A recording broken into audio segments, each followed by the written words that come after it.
محمد حکیم، محمد مهربان. من فقط یک داستان، روزی در کوچه های مکه رد می شد، دید که پیرزنی کیسه گندم یا جوی داشت، درمانده بود، خم شد، کیسه گندم رو دوشش گذاشت، گفت مادر کمک نمیخوایی؟ گفت پسرم که کمک به پیران میکنه؟ گفت من. خم شد، کیسه رو کولش گذاشت، هم پای پیرزن سال خورده رفت تا در خونهش، گفت پسرم همینجا بذار. گفت نه میارم داخل. گفت پس برو تو انبار بگذار. وقتی که میخواست خداحافظی کرد، میخواست بره، مادر صداش زد، گفت پسرم میتونی بر بگردید؟ اجماعاً یک صلوات محمدی قدر را خواهد بفرمایید.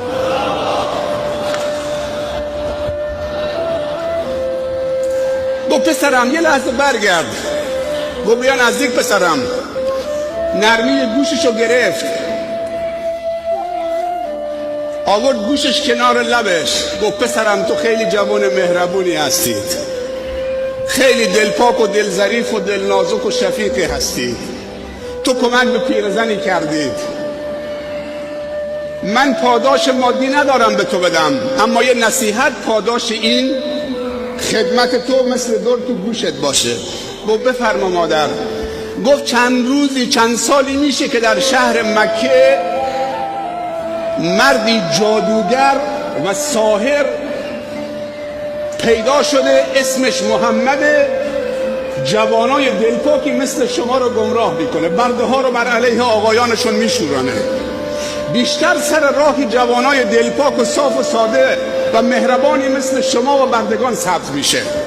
من پولی ندارم که به تو پاداش میدم، ولی تو خیلی جوان مهربان و دلپاکید و دلرحیمی. من مطمئنم که این محمد جادوگر یه روزی سر راه تو سبز میشه، فقط این به خاطر پاداش اون خوبی مثل دری در گوشت باشه که اگر سر راه تو سبز شد این جادوگره، خیلی حرافه، تو رو فریب نده مادرم. این نصیحت از من به تو، پاداش اون کارت.